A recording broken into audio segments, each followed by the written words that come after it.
Hello जी, नमस्कार, जय हिंद। आइए आपकी अपनी आपके नित्य संस्कृत क्लासेस के इस यूट्यूब में आपका स्वागत और अभिनंदन करती हूँ। प्लीज़ क्लास को अधिक से अधिक शेयर किया करें और जो लोग नए हैं प्लीज़ चैनल सब्सक्राइब कर लें। ठीक है। इसमें हम लोग एकादशी प्रश्नोत्तरी कर रहे हैं जो बिहार टीजीटी के लिए उपलब्ध है। और यह बिहार के लिए ही नहीं, अगर आप किसी भी एग्ज़ाम की अगर जैसे यूपी टीजीटी की भी तैयारी कर रहे हैं तो इसमें भी प्रश्न पूछे जा सकते हैं। ठीक है, तो चलिए देखते हैं। सबसे पहला इसमें प्रश्न पूछा जा रहा है कि रघुवंशम में कुल कितने सर्ग हैं। रघुवंशम में देखिए, आज का जो टॉपिक है वो रघुवंशम पे ही है। ठीक है, रघुवंशम के सारे प्रश्नों को लाया गया है इसमें। तो रघुवंशम पूछा जा रहा है कि रघुवंशम में कितने सर्ग हैं। 18 हैं कि 19 हैं कि 20 हैं कि 21 हैं, बताइए। रघुवंशम में कुल कितने सर्ग हैं।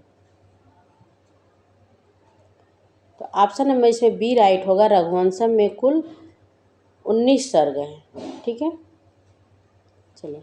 रघुवंशम में किस वंश के राजाओं का वर्णन किया गया है। पूछा जा रहा है कि रघुवंशम में किस वंश के राजाओं का वर्णन किया गया है। सोमवंश के, सूर्यवंश के, गंधर्व वंश के, किन्नर वंश के है। सबसे स्टार्टिंग में बहुत ही सरल प्रश्नों से स्टार्ट किया गया है।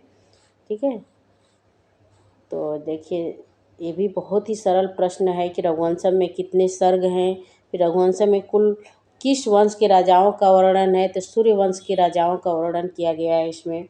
ठीक है, ये सब बहुत ही सरल प्रश्न हैं, आप लोग कर लेंगे। चलिए अगले प्रश्न पे आते हैं। कालिदास विरचित मालविकाग्निमित्रम नाटक में अग्निमित्र की द्वितीय दूसरी पत्नी है मदनिका, मालविका, धारिणी, किरावती। कालिदास जी के द्वारा रचित जो मालविकाग्निमित्रम नाटक है, ये एक नाटक है, विज्ञान शाकुंतलम नाटक है और मालविकाग्निमित्रम नाटक है। ये दोनों ही कालिदास जी द्वारा विरचित हैं। ठीक है, तो इसमें अग्निमित्र जो पात्र है उसकी द्वितीय पत्नी कौन है, तो इरावती है। ठीक है। नंदिनी गाय ने प्रसन्न होकर वरदान दिया था। नंदिनी गाय ने किसको वरदान दिया था, वो प्रसन्न हो गई, तो कौन सा वरदान दी थी। तो नंदिनी गाय ने पुत्र प्राप्ति का वरदान दिया था। ठीक है। श्रुत यु वार्थ स्मृतिन गच्छत इत्यत्र को अलंकार उत्प्रेक्षा उपमा दृष्टांत के तुल्य योगित। इसमें किस अलंकार का प्रयोग किया गया। तुल्य योगिता है, देख नहीं रहा था वहाँ पे। श्रुत यु वार्थम स्मृतिन गच्छत इत्यर्थ को अलंकार उत्प्रेक्षा उपमा दृष्टांत तुल्य योगिता। प्रश्न नंबर 5 पे है। इसमें ऑप्शन नंबर सी राइट होगा। इसमें दृष्टांत अलंकार का प्रयोग किया गया है। गंगा यमुना, देखिए ये प्रश्न थोड़ा सा अलग आपको दिखाई देगा। गंगा यमुना के संगम का वर्णन प्राप्त होता है, तो बताइए गंगा यमुना के संगम का वर्णन कहाँ प्राप्त होता है।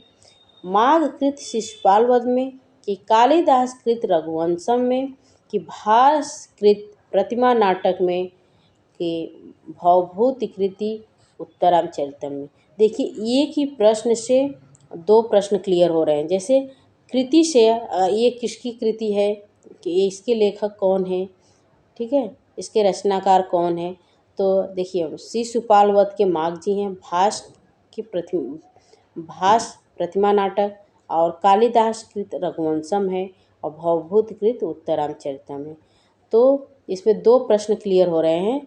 और एक प्रश्न ये है कि गंगा यमुना के संगम का वर्णन प्राप्त होता है, तो यह भवभूत कृत उत्तरामचरितम में प्राप्त होता है। ठीक है, यहाँ पे डी रहेगा।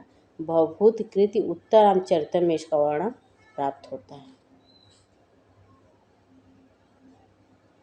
संचारिणी दीप शिखे रात्रो इति रघुवंशम महाकाव्ये कस्मिन् संदर्भे वर्णितं भवति। संचारिणी दीप शिखे रात्रो इति रघुवंशम महाकाव्य के कस्मिन् संदर्भे वर्णितं भवति। दिलीपस्य गोसेवा कि राम वन गमनम, कि सीता विसर्जनम, कि इंदुमती स्वयंवर।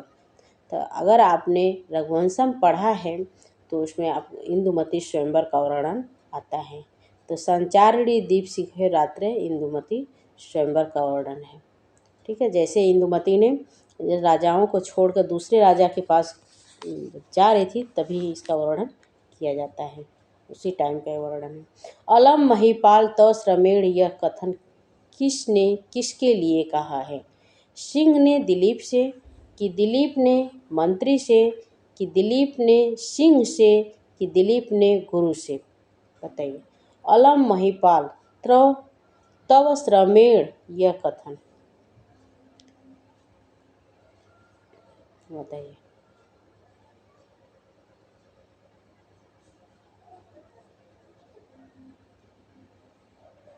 सिंह ने दिलीप से कहा है, कि दिलीप ने मंत्री से, कि दिलीप ने सिंह से, कि दिलीप ने गुरु से? किससे कहा गया है? तो ये सिंह ने दिलीप से, राजा दिलीप से कहा। अलम महिपाल तो श्रमेण, ये सिंह ने दिलीप से कहा है।